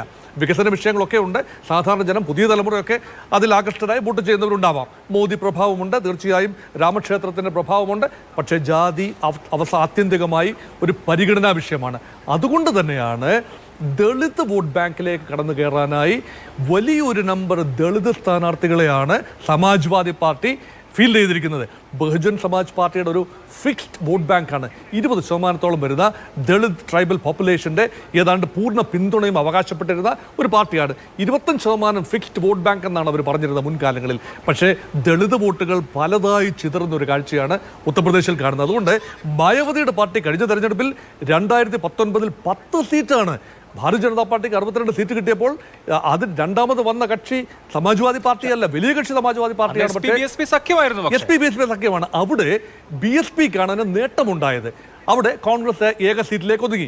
റായ്ബറേലി സീറ്റിലേക്ക് സോണിയാഗാന്ധി, അത് തന്നെ സോണിയാഗാന്ധിയുടെ ഭൂരിപക്ഷം 1.25 ലക്ഷമായി കുറയുകയുണ്ടായി. ഇവിടെ BSPയുടെ പതനം ആരെ സഹായിക്കും എന്നതാണ് ചോദ്യം. ഇപ്പോൾ ഉത്തർപ്രദേശ് വളരെ സങ്കീർണമായ സിറ്റുവേഷനിലേക്കാണ്. ഭാരതീയ ജനതാ പാർട്ടിയുടെ തേരോട്ടമൊന്നും ഇപ്പോൾ പറയാറായിട്ടില്ല. കഴിഞ്ഞ പ്രാവശ്യം കിട്ടിയ 62 63 നിലനിർത്താൻ കഴിഞ്ഞാൽ അത് ഭാഗ്യമെന്ന്. കാരണം ഇവിടെ എന്നോട് ചോദിച്ച ചോദ്യം, അഭിലാഷ് എന്നോട് ചോദിച്ച ചോദ്യം, ഉത്തർപ്രദേശിൽ എങ്ങനെയാണ് ഈ വോട്ട് കട്ടേഴ്സ് അല്ലെങ്കിൽ വോട്ട് സ്പ്ലിറ്റേഴ്സിൻ്റെ ഇത് അസദുദ്ദീൻ ഉവൈസിയുടെ MIM ആയിക്കൊള്ളട്ടെ, അല്ലെങ്കിൽ BSP മായാവതിയുടെ ബഹുജൻ സമാജ് പാർട്ടി ആയിക്കൊള്ളട്ടെ, ഈ വോട്ടുകളെല്ലാം ഇന്ത്യ മുന്നണിയിലേക്ക് സ്വാംശീകരിക്കപ്പെടുകയാണെങ്കിൽ ഇന്ത്യ മുന്നണിക്ക് ഒരു എഡ്ജ് ഉണ്ടാകും. പക്ഷേ അതുണ്ടാവില്ല. ചെറിയ തോതിലെങ്കിലും ബഹുജൻ സമാജ് പാർട്ടിയുടെ സ്ഥാനാർത്ഥികൾ ഈ അമേധി റായ്ബറേലി മണ്ഡലങ്ങളിൽ ഉൾപ്പെടെ കോൺഗ്രസിൻ്റെ സാധ്യതകളെ അട്ടിമറിക്കാൻ തക്ക ഒരു പാർട്ടിയാണ്. 1 ലക്ഷം വോട്ട് മതി. പക്ഷേ ആ 1 ലക്ഷം വോട്ടെന്ന് പറയുന്നത് അല്ല എങ്കിൽ കോൺഗ്രസ് ലഭിക്കാവുന്ന വോട്ടുകളാണ്. അതുകൊണ്ടാണ് പറയുന്നത് ഉത്തർപ്രദേശിലെ സ്ഥിതിഗതികൾ സമാജ്വാദി പാർട്ടിക്ക് ഒരു മേൽക്കൈ ലഭിക്കാം ചില മണ്ഡലങ്ങളിലെങ്കിൽ. അതുകൊണ്ടാണ് ഒരു സിംബോളിക്കായി ആകെ 5 യാദവ് കാൻഡിഡേറ്റ്സിനെ ഫീൽഡ് ചെയ്തിട്ടുള്ളൂ. യാദവ് പാർട്ടിയാണെന്ന് ഓർക്കണം. അതുകൊണ്ടാണ് യാദവരുടെ രോക്ഷം തണുപ്പിക്കാൻ വേണ്ടി യാദവ് നേതാവായ മുലായം സിംഗ് യാദവിൻ്റെ മകൻ അഖിലേഷ് യാദവ്, അദ്ദേഹം കനൌജിൽ സ്ഥാനാർത്ഥിയാണ്. ഡിംപിൾ യാദവ് നേരത്തെ അഭിലാഷ് സൂചിപ്പിച്ചതുപോലെ മുലായം സിംഗിൻ്റെ തട്ടകമായ മെയിൻപുരിയിൽ സ്ഥാനാർത്ഥിയാണ്. അപ്പോൾ ഇതൊരു ചില പ്രകടമായ മുഖങ്ങളാണ്, സിംബോളിക് മൂവാണ്. അതേ സിംബോളിക് മൂവ് തന്നെയാണ് കോൺഗ്രസിൽ നിന്നും സമാജ്വാദി പാർട്ടി പ്രതീക്ഷിക്കുന്നത്. അത് നൽകാനാവുന്നില്ല എന്നത് വളരെയധികം ബുദ്ധിമുട്ടുണ്ടാക്കുന്ന ഒരു കാര്യവുമാണ്. അതുകൊണ്ട് സോഷ്യൽ എഞ്ചിനീയറിംഗ് 2 പക്ഷത്തും നടക്കുന്നു. രാമക്ഷേത്രത്തിൻ്റെ ബേസിസിൽ ഈ ഹിന്ദു ഗ്രൂപ്പുകളെ എല്ലാം തന്നെ ഫോർവേഡ് ബാക്ക്വേർഡ് വ്യത്യാസമില്ലാതെ തന്നെ ദളിത് വിഭാഗത്തെ ഉൾപ്പെടെ ഒരു ബാൻഡ് വാഗണിൽ കൊണ്ടുപോകാം എന്ന പ്രതീക്ഷ ജനുവരി മാസം ഉണ്ടായിരുന്നു. ജനുവരി മാസം 22-ാം തീയതി അയോധ്യയിൽ പ്രാണപ്രതിഷ്ഠ നടക്കുന്നു. അതിനുശേഷമാണ് ഏറ്റവും അധികം കോൺഫിഡൻസ് BJP പറഞ്ഞ. അതിനുശേഷമാണ് നരേന്ദ്രമോദി 400 പാർ എന്ന് പറയുന്ന 400-ലധികം സീറ്റ് NDAക്ക് ലഭിക്കും, BJPക്ക് ഒറ്റയ്ക്ക് 370 സീറ്റിലധികം ലഭിക്കും എന്ന് പറയുന്നിടത്തു നിന്നും അടുത്ത മാസം ഫെബ്രുവരി, മാർച്ച്, ഏപ്രിൽ ആയപ്പോൾ, ഏപ്രിൽ ആദ്യഘട്ടം 26-ാം തീയതി ആയപ്പോൾ, 2ാം ഘട്ടം കൂടെ കഴിയുമ്പോൾ കുത്തന വോട്ടുകൾ കുറയുന്ന ഒരു കാഴ്ചയാണ് കാണുന്നത്. ആരാണ് നിഷ്പക്ഷ വോട്ടർമാർ? ഈ നിഷ്പക്ഷ വോട്ടർമാരെന്ന് പറയുന്ന ഒരു ബാൻഡ് വാഗൺ ഇഫക്റ്റിൽ വോട്ട് ചെയ്യാൻ താല്പര്യമുള്ളവരാണ്. ഏറ്റവും അധികം കൊട്ടിഘോഷിച്ച ബാൻഡ് വാഗൺ ഇഫക്റ്റ് കൊണ്ടുവരുന്നത് BJP തന്നെയാണ്. പ്രചരണത്തിൽ എല്ലായിടത്തും ലൈവ്ലിഹുഡ് ഇഷ്യൂസ് കൂടി വിഷയമാവുന്നു. ഹേമമാലിനിയുടെ റാലിയിൽ പങ്കെടുക്കാൻ വന്നവർ പോലും ഇവിടെയൊക്കെ പ്രശ്നമാണ്, ഞങ്ങൾ രാഹുൽ ഗാന്ധി വോട്ട് ചെയ്യാൻ ആഗ്രഹിക്കുന്നു എന്ന് പറയുന്ന ഒരു സിറ്റുവേഷനിലാണ് അദ്ദേഹം അവിടെ പോയി മത്സരിക്കണോ വേണ്ടയോ. ബെഞ്ചമിൻ നെതന്യാഹുവും പിന്നെ ഈ ജോ ബൈഡനും ഒക്കെ ചർച്ച നടത്തുന്നത് മാതിരിയാണ് മല്ലികാർജുൻ ഖാർഗെയും രാഹുൽ ഗാന്ധിയും ചർച്ച നടത്തുന്നത്. രണ്ടും സ്വന്തം പാർട്ടിയുടെ നേതാക്കളാണെന്ന് ഓർക്കണം. അവിടെയാണ് ഇക്കാര്യത്തിലൊക്കെ തമാശ തോന്നുന്നത്. VP ശ്രീപത്മനാഭൻ ആദ്യം ഇവിടെ പറഞ്ഞതുപോലെ 400 പാറൊക്കെ പറയുമ്പോൾ നോക്കൂ, മൂന്നാം ഘട്ട തെരഞ്ഞെടുപ്പിലേക്ക് പോകുമ്പോൾ കർണാടകയിലെ പ്രജ്വൽ രേവണ്ണ മുതൽ ഉത്തർപ്രദേശിലെ ഈ മാറിയ സാഹചര്യം തൊട്ട് ഗുജറാത്തിലെ ക്ഷത്രിയ രോഷം വരെയുണ്ട്. ഇന്ന് പ്രധാനമന്ത്രി ഗുജറാത്തിലായിരുന്നല്ലോ. ഗുജറാത്തിലെ 26 സീറ്റ് എന്ന് പറയുന്നത് കഴിഞ്ഞ 2 തവണ ഇത്തവണയൊക്കെ അനായാസം ജയിക്കും എന്ന് പറഞ്ഞ ഇടത്തു നിന്ന് രാജ്കോട്ടും ആനന്ദും ഒക്കെ മാറി ചിന്തിക്കുമോ എന്ന ചർച്ച പോലും നടക്കുന്ന കാലമാണ്. എന്ന് പറഞ്ഞാൽ പ്രകടമായ ഒരു മാറ്റം ഇതിനോടകം തന്നെ സംഭവിച്ചതായി രാഷ്ട്രീയ നിരീക്ഷകർ പറയുന്നു. അപ്പോൾ അങ്ങനെയുള്ള ഒരു ഘട്ടത്തിൽ നരേന്ദ്രമോദിക്ക് ഭരണഘടന സംരക്ഷിക്കും, ഞങ്ങൾ ഭരണഘടനയ്ക്ക് ഒരു മാറ്റവും വരുത്തില്ല എന്ന് ആവർത്തിച്ച് പറയേണ്ടി വരുന്നു. അദ്ദേഹത്തെ തന്നെ എക്സ് ഹാൻഡിലിൽ ഭരണഘടന എങ്ങനെ സംരക്ഷിക്കണമെന്നും ഭരണഘടനയിൽ ഞങ്ങൾ ഒരു തരത്തിലും ഒരു മാറ്റവും കൊണ്ടുവരാൻ ശ്രമിക്കുന്നില്ല എന്നും അദ്ദേഹത്തിന്റെ പ്രസംഗത്തിന് ക്ലിപ്പ് ഇടേണ്ടി വരുന്ന സാഹചര്യം എങ്ങനെ ഉണ്ടാവുന്നു? കോൺഗ്രസിനെ ലക്ഷ്യം വെക്കുമ്പോൾ തന്നെ ഉള്ള ഒരു കാര്യം, കോൺസ്റ്റിറ്റ്യൂഷൻ മാറ്റി എഴുതും നിങ്ങൾക്ക് മഹാഭൂരിപക്ഷം കിട്ടിയാൽ എന്ന് OBC ദളിത് വിഭാഗങ്ങൾക്കിടയിൽ വളരെ ശക്തമായ ചിന്ത വന്നു എന്നതിന്റെ ഒരു റിപ്പർക്കഷനാണല്ലോ ഈ പറഞ്ഞ പോലെ കോൺഗ്രസിനെതിരെ ആഞ്ഞടിക്കുന്ന ഈ പറയുന്ന പ്രസംഗങ്ങൾ.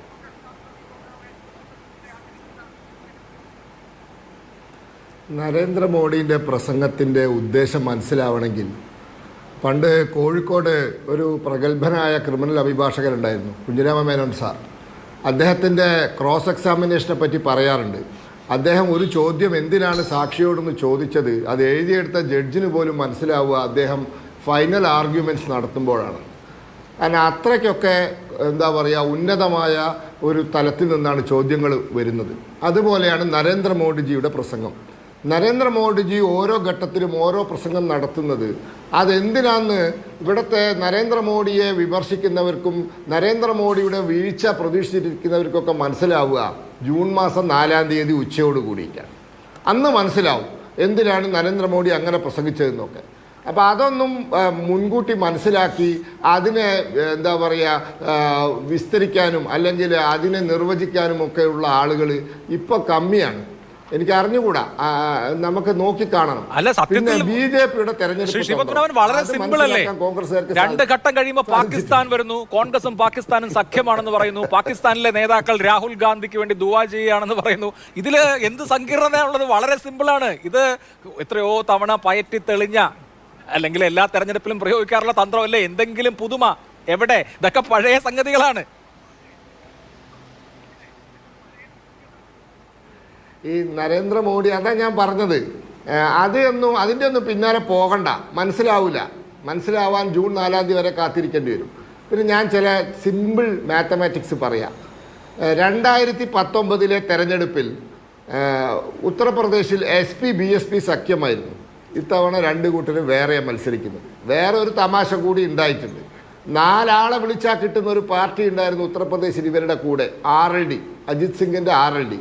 അവർ പശ്ചിമ UPയിലെ ജാട്ട് മേഖലയിൽ കാര്യമായ സ്വാധീനമുള്ളവരാണ്. അവർ ഇപ്പോൾ ഞങ്ങളുടെ കൂടെയാണ്. ഞങ്ങളുടെ കൂടെയുണ്ട്, അപ്നാദൾ ഞങ്ങളുടെ കൂടെയുണ്ട്, കുർമികളുടെ പാർട്ടി. അങ്ങനെ BJPയുടെ സോഷ്യൽ എഞ്ചിനീയറിങ്ങിനെ ഡിഫീറ്റ് ചെയ്യാൻ BSP പോലും കൂടെ ഇല്ലാത്ത SP-ക്ക് ഇത്തവണ ഒരു ചുക്കും ചെയ്യാൻ പറ്റില്ല. മുലായം സിംഗ് യാദവിൻ്റെ മകൻ വരെ തോറ്റുപോകാനാണ് സാധ്യത. പിന്നെ കൂടെയുള്ളത് ആരാണ്? പരമ്പരാഗതമായ കുടുംബ മണ്ഡലത്തിൽ മത്സരിക്കാൻ പോലും വിമുഖത കാണിക്കുന്ന, ഞാൻ തയ്യാറാവുന്നില്ല എന്ന് പറയുന്നില്ല, നാളെ ഉച്ചയ്ക്ക് 3 മണിക്ക് ശേഷം പറയാം, ഇന്നും വിമുഖത കാണിച്ചുകൊണ്ടിരിക്കുന്ന കോൺഗ്രസ്സാണ്. ഇങ്ങനെയുള്ള ആളുകളൊക്കെ വെച്ചിട്ടാണ് BJPയെ നേരിടുന്നത്. 2 മണ്ഡലങ്ങളിൽ മര്യാദയ്ക്ക് നോമിനേഷൻ കൊടുക്കാൻ പോലും സാധിച്ചില്ല. ഒരു സ്ഥലത്ത് നോമിനേഷൻ കൊടുത്ത ആൾ നോമിനേഷൻ കൊടുത്തതിന് ശേഷം BJP ചേർന്നു. അതുപോലും മുൻകൂട്ടി കാണാനുള്ള എന്താ പറയുക തന്ത്രകുതന്ത്രങ്ങളില്ല. ഞാൻ പറയട്ടെ, ഇന്ത്യയിലെ ഇതുവരെയുള്ള ചരിത്രത്തിൽ, അതായത് 50കളിലെ 60കളിലെ തെരഞ്ഞെടുപ്പ് അല്ല, അന്ന് ഇന്ത്യയിൽ പ്രതിപക്ഷമില്ല. പക്ഷേ പ്രതിപക്ഷം ശക്തമായതിനു ശേഷം 967 ഇന്ത്യയിൽ ശക്തമായ ഒരു പ്രതിപക്ഷം ഉണ്ടാകുന്നത്. ആ 67 ശേഷം ഇന്ത്യയിൽ ഒരു പ്രതിപക്ഷ ശക്തികളൊക്കെ വളർന്നു വന്നതിന് ശേഷം നടക്കുന്ന ഏറ്റവും വലിയ വൺ സൈഡഡ് ഇലക്ഷനാണിത്. വൺ സൈഡഡ് ഇലക്ഷനാണ്. ഒരു ഭാഗത്ത് BJP ഉണ്ട്, മറുഭാഗത്ത് ആ BJPയെ ഒന്ന് ശക്തമായി പ്രതിരോധിക്കാൻ പോലും ആരുമില്ല. അതാണ് അവസ്ഥ. അതുകൊണ്ട് ഈ കൂട്ടായ്മ ഒക്കെ എന്താ പറയുക, ഇപ്പോൾ ഈ നേരത്തെ അനിൽകുമാർ ഉദ്ധവ് ഠാക്കറെയുടെ കാര്യം പറഞ്ഞു. ഉദ്ധവ് ഠാക്കറയിലൊക്കെ പ്രതീക്ഷ അർപ്പിച്ചിട്ടാണ് ഈ ഇന്ത്യ മുന്നണി മുന്നോട്ട് പോകുന്നത്. ആരാണ് ഉദ്ധവ് ഠാക്കറെ? തർക്കമന്ദിരം അയോധ്യയിൽ തകർത്തപ്പോൾ ലാൽകൃഷ്ണ അഡ്വാനിജിയും അടൽ ബിഹാരി വാജ്പേയിയും വരെ അത് തെറ്റായിപ്പോയി, കോൺഗ്രസിന് കോടതിക്ക് കൊടുത്ത വാക്ക് പാലിക്കേണ്ടിയിരുന്നു എന്ന് പറഞ്ഞപ്പോൾ അത് ചെയ്തത് എൻ്റെ കുട്ടികളാണ്, ഞാൻ അതിൽ അഭിമാനിക്കുന്നു എന്ന് പറഞ്ഞ ബാലാസാബ് താക്കറെയുടെ മകൻ ഇന്ന് വരെ അതിനെ തള്ളി പറഞ്ഞിട്ടില്ല ഉദ്ധവ് ഠാക്കറെ. ഏത് തർക്കമന്ദിരം തകർത്തത് ഞങ്ങളെ കുട്ടികളാണ്, ഞങ്ങൾ അഭിമാനിക്കുന്നു എന്ന ബാലാസാബ് താക്കറെയുടെ പ്രസ്താവനയിൽ ഉറച്ചു നിൽക്കുന്ന അദ്ദേഹത്തിൻ്റെ മകൻ, അവരൊക്കെയാണ് ഈ മുന്നണിയിൽ. ഇതെവിടെ എത്താൻ പോകുന്നില്ല. ഇത് നടുക്കടലിൽ മുങ്ങി താണു പോകും. 2024 ജൂൺ 4 ഉച്ച വരെ ഇത് ഉണ്ടാവില്ല. അതിനു മുമ്പ് തന്നെ ഇത് മുങ്ങിപ്പോകും.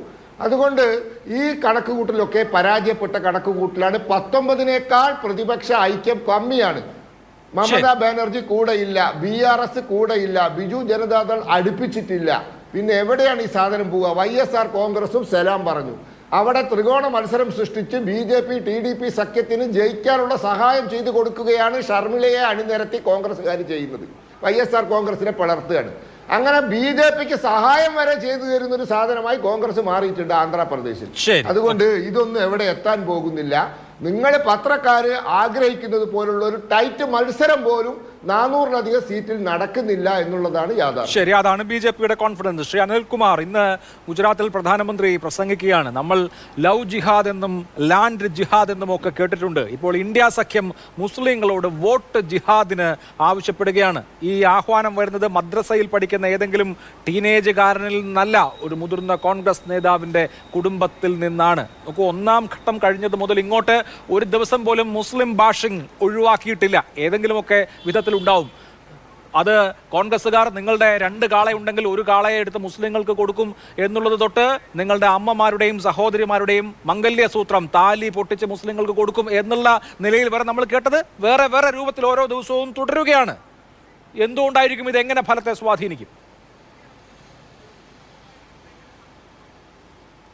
10 കൊല്ലമായിട്ട് മോദിയെയും മോദിയുടെ വാചകടിയെയും കണ്ടുകൊണ്ടിരിക്കുന്ന ആളുകളാണ് ഇന്ത്യയിലെ മനുഷ്യർ. അവൻ്റെ ജീവിതത്തിലെ ദുരിതങ്ങൾ, ഗ്യാസിൻ്റെ വിലക്കയറ്റം, പെട്രോളിൻ്റെ വിലക്കയറ്റം, പട്ടിണി സൂചികയിൽ ഇന്ത്യ മുഞ്ഞുകുത്തിയത്. പിന്നെ മുസ്ലിങ്ങൾക്കല്ല, അംബാനിക്കും അദാനിക്കുമാണ് സമ്പത്ത് വാരിക്കോരി കൊടുത്തത്. കോവിഡ് വാക്സിൻ്റെ ആ സർട്ടിഫിക്കറ്റെ പോലും സ്വന്തം പടം അച്ചടിച്ച മോദിക്ക് ഇപ്പോൾ ആ പടം മാറ്റേണ്ടി വന്നിരിക്കുകയാണ്. അവരുടെ ഇലക്ട്രൽ ബോണ്ട് വാങ്ങിച്ച നരേന്ദ്രമോദിയുടെ അഴിമതി നാട്ടുകാരുടെ മുന്നിൽ തുറന്നു കാട്ടപ്പെട്ടിരിക്കുകയാണ്. അതുകൊണ്ട് ഇത്തരം കാര്യങ്ങളിലൊന്നും ഒരു ചർച്ചയും മോദി ആഗ്രഹിക്കുന്നില്ല. അഗ്നിപഥ് പദ്ധതിയെക്കുറിച്ച് ചർച്ച ആഗ്രഹിക്കുന്നില്ല. കർഷകർക്ക് 50% കൊടുക്കാമെന്ന് പറഞ്ഞാൽ നടപ്പായോ? കള്ളപ്പണം പുറത്തുള്ളത് പിടിച്ചുകൊണ്ടുവന്നിട്ട് ഇവിടെ കൊടുക്കുമെന്ന് നടപ്പായോ? ഇതൊന്നും ചർച്ച ചെയ്യാൻ പറ്റാത്തത് കൊണ്ടാണ് നരേന്ദ്രമോദി പറയുന്നത്. അദ്ദേഹത്തിൻ്റെ പ്രസംഗം 4-ാം തീയതി മനസ്സിലാവുള്ളൂ. എന്താണ് മോദി പറഞ്ഞത്? നമ്മൾ 5, നമുക്ക് 25. ആരെക്കുറിച്ചാണ്? പിന്നെ മംഗല്യസൂത്രം നടത്തിയ കല്യാണം നടത്തിയ ഒരാൾ പിന്നീട് അങ്ങോട്ട് ഭാര്യയുള്ള വിവരം മറച്ചു വെച്ചാണ് മുഖ്യമന്ത്രിയായിട്ട് കുറേ കാലം ഇരുന്നത്. പ്രധാനമന്ത്രി ആയിക്കഴിഞ്ഞപ്പോൾ ഭാര്യ ഉണ്ടായി. അപ്പോൾ എങ്ങനെയാണ് സ്ത്രീകളോട് അദ്ദേഹം പെരുമാറിയത് നമ്മുടെ മുമ്പിലില്ലേ? ഇങ്ങനെ നമ്മുടെ സമൂഹത്തിനകത്ത് വിശ്വസിക്കാൻ പറ്റാത്തൊരു മനുഷ്യൻ കെട്ട ഭാഷയിൽ ഏറ്റവും തെറ്റായ വർഗീയത നമ്മുടെ നാട്ടിൽ പ്രചരിപ്പിച്ചുകൊണ്ടിരിക്കുകയാണ്. ഇത് അവസാനമാണ്, അദ്ദേഹത്തിൻ്റെ പതനമാണ്. നടുക്കടലിൽ നിന്ന് വെള്ളം കുടിക്കുന്നതുകൊണ്ടാണ്. ഇല്ലെങ്കിൽ നരേന്ദ്രമോദിയെപ്പോലെ വിശ്വഗുരു എന്നൊക്കെ പറഞ്ഞ ഇങ്ങനെ വലിയ വേഷം കെട്ട് നടന്നൊരു മാന്യൻ ഇങ്ങനെ പറയുമോ? ഇത് BJPക്ക് ഒരു ഗതിയില്ലാത്തതുകൊണ്ട് നരേന്ദ്രമോദി ഏറ്റവും തെറ്റായ നിലയ്ക്ക് വർത്തമാനം പറയുന്നത് അവരുടെ പരാജയത്തിൻ്റെ ആഴമാണ് വ്യക്തമാക്കുന്നത്. അതുകൊണ്ട് തന്നെ BJP പരാജയപ്പെടും. രണ്ടാമത്തെ പ്രധാനപ്പെട്ട കാര്യം, സമാജ്വാദി പാർട്ടി അങ്ങനെ കഴിഞ്ഞ നിയമസഭാ തെരഞ്ഞെടുപ്പിലെ ഫലം നോക്കൂ. 77 സീറ്റുണ്ടായിരുന്ന സമാജ്വാദി പാർട്ടി 111 സീറ്റിലേക്ക് ഉയർന്നത് എങ്ങനെയാണ്? കഴിഞ്ഞ നിയമസഭയിൽ യോഗി ആദിത്യനാഥ് പിന്നോട്ടടിക്കപ്പെട്ടു. അതിൻ്റെ അടുത്ത ഘട്ടത്തിലേക്കാണ് UP പോണത്. ബീഹാറിൽ ഇവർ നിതീഷ് കുമാറിനെ കൂട്ടിയിട്ടും നിലം തുടിക്കാൻ പറ്റുന്നില്ല. നിതീഷ് കുമാറുമായിട്ട് ഇലക്ഷൻ പ്രചരണത്തിന് പോകാൻ മോദിക്ക് പറ്റിയിട്ടില്ല. മഹാവികാസ് അഘാഡിയാണ് മുന്നോട്ട് പോകുന്നത്. അവിടെ സഹതാപ തരംഗമാണ്. താക്കറയോടും അതുപോലെ തന്നെ ശരത് പവാറോടും സഹതാപ തരംഗമാണ് എന്ന് ആരാ പറഞ്ഞത്? BJP നേതാക്കന്മാർ തന്നെയാണ് പറയുന്നത്. കർണാടകത്തിൽ രേവണ്ണയുടെ കാര്യം നമ്മൾ കണ്ടല്ലോ. രേവണ്ണയ്ക്ക് വേണ്ടി മോദി വോട്ട് പിടിക്കുന്നതും പിന്നീടുണ്ട കാര്യങ്ങളും എല്ലാം നമ്മുടെ മുന്നിൽ നിൽക്കുകയല്ലേ. ഇന്ത്യ മുഴുവൻ ഇത്തരത്തിലേക്ക് നരേന്ദ്രമോദിക്ക് വല്ലാത്ത വെല്ലുവിളികൾ ഉയരുന്ന സാഹചര്യമുള്ളത് കൊണ്ട് BJP നേതാക്കന്മാർ ആശ്വസിക്കുന്നതൊന്നും നടക്കാൻ പോകുന്നില്ല. പിന്നെ കോൺഗ്രസ് നേതാക്കന്മാർ പറഞ്ഞപ്പോൾ CPM-നെ ആക്രമിക്കുന്ന അവരുടെ പുതിയ രീതി അല്ലല്ലോ, പണ്ടത്തെ രീതി തന്നെയാണ്. ഞാൻ കോൺഗ്രസ് നേതാക്കന്മാരോട് പറയുന്നൊരു കാര്യം, 2004 നിങ്ങൾ മന്ത്രിമാരായിരുന്നത് എങ്ങനെയാണ്? എന്തോ ഒരു സൗജന്യം ഞങ്ങൾക്ക് രാജസ്ഥാനിൽ തന്നു എന്ന് പറഞ്ഞു. നിങ്ങൾ 2014 3.5 ലക്ഷം വോട്ടിന് തോറ്റൊരു മണ്ഡലം, 2019 2.5 ലക്ഷം വോട്ടിന് തോറ്റൊരു മണ്ഡലം. അവിടെ CPM-ന് ഇപ്പോൾ നോമിനേഷൻ കൊടുത്തിട്ടുണ്ട്, മത്സരിക്കുന്നുണ്ട്. പക്ഷേ നിങ്ങൾക്ക് നിയമസഭാ തെരഞ്ഞെടുപ്പിൽ എന്ത് പറ്റി? നിയമസഭാ തെരഞ്ഞെടുപ്പിൽ നിങ്ങൾക്ക് എന്ത് പറ്റി? നിയമസഭാ തെരഞ്ഞെടുപ്പിൽ ഞങ്ങൾ 3 സീറ്റിലേ മത്സരിച്ചുള്ളൂ. ഒരു ചാനൽ ചർച്ച കള്ളം പറയരുത് കേട്ടോ. എത്രയോ മണ്ഡലങ്ങളിൽ CPM 2ാം സ്ഥാനത്താണ്. എത്രയോ മണ്ഡലങ്ങളിൽ നല്ല നിലയ്ക്ക് വോട്ട് നേടി CPM. അതിനുശേഷം കോൺഗ്രസ് ഒറ്റയ്ക്ക് പോയത് ശരിയായില്ല എന്ന് കോൺഗ്രസിൻ്റെ കമ്മിറ്റി തന്നെ അവിടെ വിലയിരുത്തിയില്ലേ? അതിൻ്റെ ഭാഗമായിട്ടല്ലേ അവിടെ മുന്നണി ഉണ്ടാക്കാൻ വന്നത്? മധ്യപ്രദേശിൽ സമാജ്വാദി പാർട്ടി ഒരു സീറ്റ് ചോദിച്ചിട്ട് നിങ്ങൾ കൊടുത്തോ? അതിൻ്റെ ഭാഗമായിട്ട് എരന്നു വാങ്ങിയ പരാജയമല്ലേ മധ്യപ്രദേശിലുണ്ടായത്? ഇതെല്ലാം നമ്മുടെ നാട്ടിലെ ആളുകൾ ചർച്ച ചെയ്തല്ലേ. എന്നിട്ട് RSSൻ്റെ ശാഖയ്ക്ക് കാവൽ നിന്നത് അഭിമാനിക്കുന്ന ഒരു സുധാകരൻ്റെ അനുയായി വന്നിട്ട് ഞങ്ങളോട് പറയുകയാണ്, ഞങ്ങളാണ് BJP-ക്ക് വേണ്ടി RSSന് വേണ്ടി പ്രവർത്തിക്കുന്നത്. ആ ന്യായം മനസ്സിലായിട്ടില്ല. അതുകൊണ്ട് ഒരു കാര്യം പറയാൻ ആഗ്രഹിക്കുന്നു. 2004 തുടർച്ചയാണ് ഈ തെരഞ്ഞെടുപ്പ്. ശരി, ഇന്ത്യ രാജ്യത്ത് CPM-ൻ്റെ എല്ലാ കരുത്തും നരേന്ദ്രമോദിക്കെതിരെ BJP-ക്കെതിരെ ഞങ്ങൾ വിനിയോഗിക്കുമെന്ന് പറഞ്ഞിട്ടുണ്ട്. അതിൻ്റെ ഭാഗമായ സഖ്യങ്ങൾ ഞങ്ങൾ ഭാഗമാവുകയാണ്. അങ്ങനെയാണ് ബംഗാളിൽ CPM ഉൾപ്പെടുന്ന ഒരു ഇടതുപക്ഷ മുന്നണിയുണ്ട്. ഞങ്ങൾ കോൺഗ്രസുമായി ചില സീറ്റുകളിൽ അഡ്ജസ്റ്റ്മെൻ്റ് ഉണ്ടാക്കിയിട്ടുണ്ട്. ശരി, ഇത് ബംഗാളിൽ സാധ്യമാണ്, ത്രിപുരയിൽ സാധ്യമാണ്. അതുപോലെ ഇന്ത്യയിൽ എല്ലായിടത്തും സാധ്യമല്ല. അതുകൊണ്ടാണ് സമാജ്വാദി പാർട്ടിയായിട്ട് നിങ്ങൾക്ക് പലയിടത്തും സഖ്യമല്ലാത്തത്. ശരി, ഓക്കെ. നിങ്ങൾക്ക് പലയിടത്തും സമാജ്വാദി പാർട്ടിയായിട്ട് കൂട്ടാൻ പറ്റാത്തത്. പക്ഷേ ഒരു കാര്യം കൂടെ അഭിലാഷ് ഞാൻ പറയട്ടെ. പെട്ടെന്ന്. ഇവിടുത്തെ സുധാകരന്റെ ചിറ്റപ്പന്മാരുണ്ടല്ലോ അവിടെ ഇരിക്കുന്നവർ, എവിടെ? ഡൽഹിയിൽ. അവിടുത്തെ DCC പ്രസിഡന്റിനെ രാജിവെച്ചത്? PCC president. ഇന്ത്യ മുന്നണിയെ പിന്നിൽ നിന്ന് കുത്തുന്ന കോൺഗ്രസിനകത്തുള്ളവർ ഇപ്പോഴും ഇല്ലേ? ശരി, ഓക്കെ. ഡൽഹിയിലെ PCC ചീഫ് എന്തിനാ രാജിവെച്ച് പോയത്? ശരി, ഓക്കെ, അതാണല്ലോ ചോദ്യം. അത് മനസ്സിലാക്കണം. അതുകൊണ്ട് കോൺഗ്രസ് എന്ന് പറയുന്നത് ഡൽഹിയിലെ PCC ചീഫ് ആണെങ്കിലും ഇവിടുത്തെ കേരളത്തിലെ കോൺഗ്രസ്സുകാരാണെങ്കിലും ഇന്ത്യ മുന്നണിക്ക് വിശ്വസിക്കാൻ പറ്റുന്ന കൂട്ടാരല്ല. ഇതാണ് ഞങ്ങളുടെ ബോധ്യം. ശരി, ഓക്കെ. ഇവിടെ ശ്രീ രാജു പി നായർ ഇടവേളയിലേക്ക് പോകുന്നതിന് മുമ്പ്, ഇന്ത്യ മുന്നണിയിലെ മറ്റ് കക്ഷികളുടെ വിശ്വാസം കീപ്പ് ചെയ്യാൻ കോൺഗ്രസിന് കഴിയുന്നില്ലേ? ഇപ്പോൾ ഡൽഹിയിൽ 4-3 ഫോർമുല ഉണ്ടാക്കി. ഡൽഹിയിൽ അത് അനിവാര്യമാണ്. അവിടേക്ക് ആം ആദ്മി പാർട്ടിയും അതുപോലെ തന്നെ കോൺഗ്രസും സഖ്യമാകുമ്പോൾ അവിടെ അർവിന്ദർ സിംഗ് ലൗലി രാജിവെച്ചു പോകുന്നതാണ് നമ്മൾ കാണുന്നത്. ഇന്നലെ 2 MLA-മാർ രാജിവെക്കുന്നു. അവിടെ ഒരു ചാൻസ്, പ്രത്യേകിച്ച് അരവിന്ദ് കെജ്രിവാളിന്റെ അറസ്റ്റിന് ശേഷം ഉണ്ടായി വരുന്ന ഒരു ഘട്ടത്തിലാണ് ഇത് എന്നോർക്കണം. ഇപ്പോൾ കനൌജിൽ അഖിലേഷ് യാദവ് മത്സരിക്കുമ്പോൾ സ്വാഭാവികമായി അദ്ദേഹം വിചാരിക്കുക, അദ്ദേഹം പ്രതീക്ഷിക്കുക, അമേഠിയിലോ റായ്ബറേലിയിലോ രാഹുൽ ഗാന്ധി വരും, പ്രിയങ്ക ഗാന്ധി വരും. അപ്പോൾ വളരെ ശക്തമായി, വളരെ ഗ്ലാമർ താരങ്ങൾ തന്നെ അണിനിരക്കുന്ന ഒരു വലിയ പോരാട്ടം നമ്മൾ നടത്തുമെന്നാണല്ലോ. അപ്പോൾ അങ്ങനെ ഉണ്ടാവുന്നില്ല എന്നുണ്ടെങ്കിൽ സ്വാഭാവികമായി അദ്ദേഹത്തിന് ഒരു വഞ്ചിക്കപ്പെട്ട ഫീൽ ഉണ്ടാകാം. അപ്പോൾ കോൺഗ്രസ് ഈ മുന്നണിയുടെ മൊമെന്റത്തെ തളർത്തുന്നുണ്ടോ? നേരത്തെ സീറ്റ് വിട്ടുകൊടുത്ത കാര്യമൊക്കെ പറഞ്ഞു, പക്ഷെ ഒരു മത്സരം കാഴ്ചവെക്കുന്ന കാര്യത്തിൽ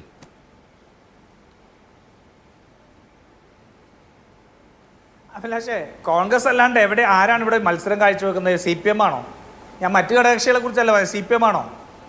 തൃശ്ശൂർ ഉൾപ്പെടെ BJP-ക്ക് നൽകുന്നതിന് വേണ്ടിയിട്ട് രഹസ്യ ധാരണ ഉണ്ടാക്കിയ EP ജയരാജന്റെ പാർട്ടിയാണോ BJP പോരാടുന്നത്?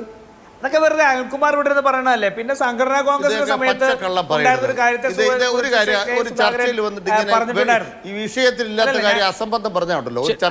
അനിൽകുമാർ, ഞാൻ പറയട്ടെ, ശരി,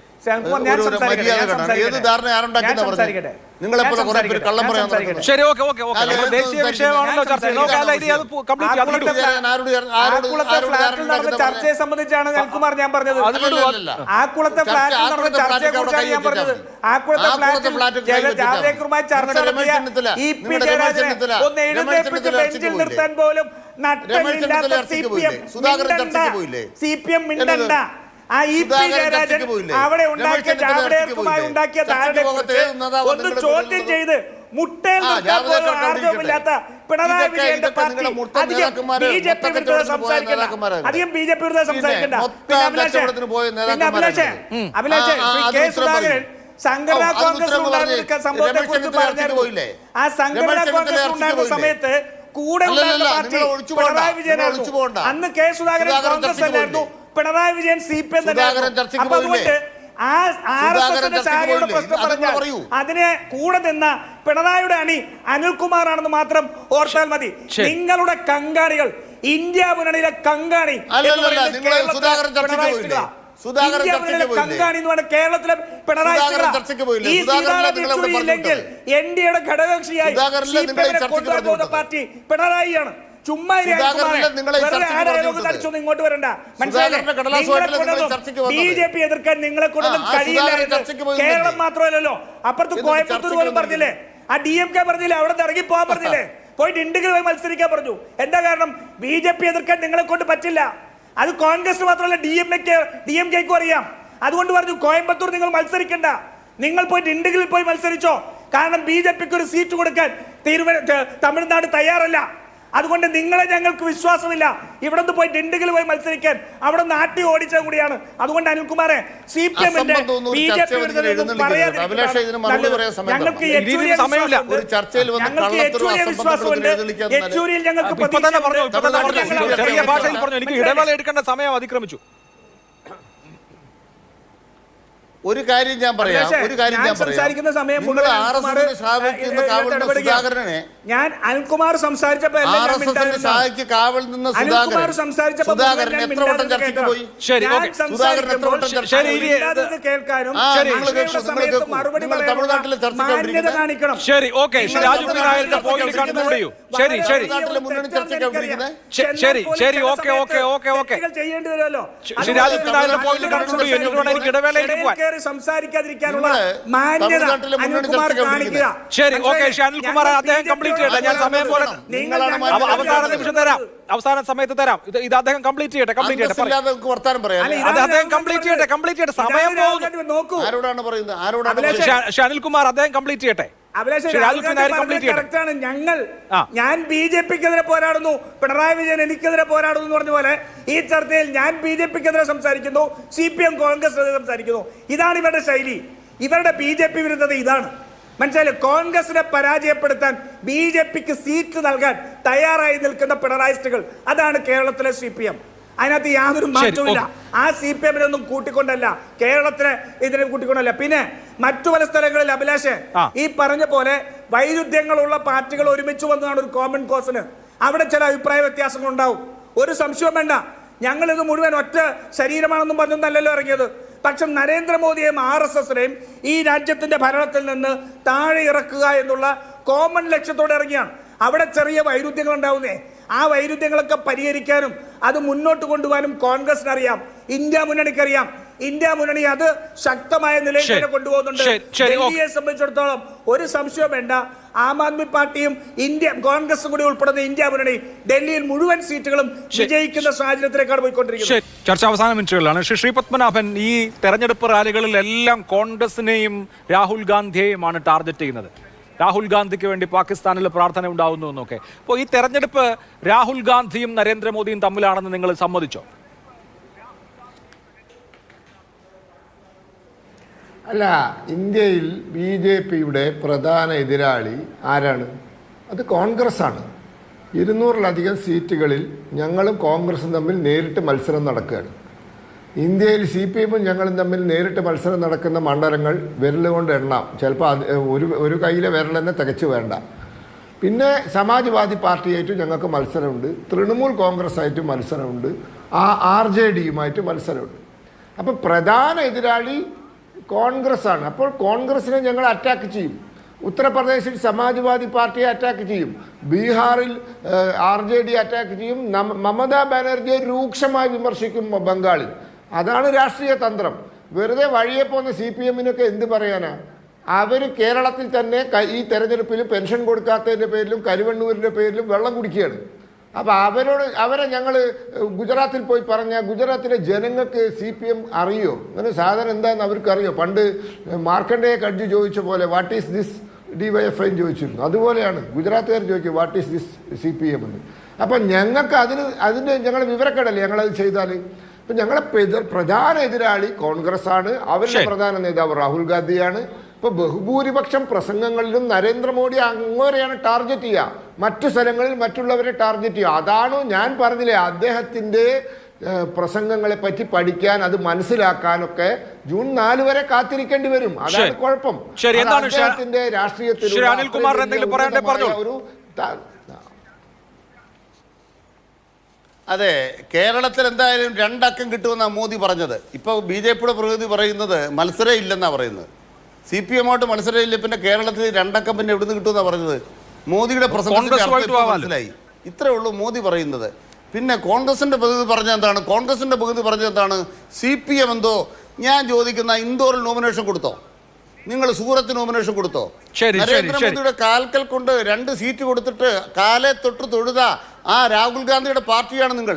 എന്നിട്ടാണ് നിങ്ങൾ എതിർത്തോണ്ടിരിക്കുന്നത്. കോൺഗ്രസ് അല്ലാത്ത മറ്റു പാർട്ടികൾക്കും നോമിനേഷൻ കൊടുത്തുകൂടായിരുന്നോ, എന്നിട്ട് ജയിപ്പിച്ചുകൂടായിരുന്നോ എന്ന സംശയം വാലിഡാണ്. ഇതിനൊക്കെ CPM-ഉം മറ്റു പാർട്ടികളും എല്ലാം നോമിനേഷൻ കൊടുക്കാനും ജയിക്കാനും നേരിടാനും കോൺഗ്രസിനെ ചുമതലപ്പെടുത്തണോ? സ്വന്തമായിട്ടും മത്സരിക്കാലോ?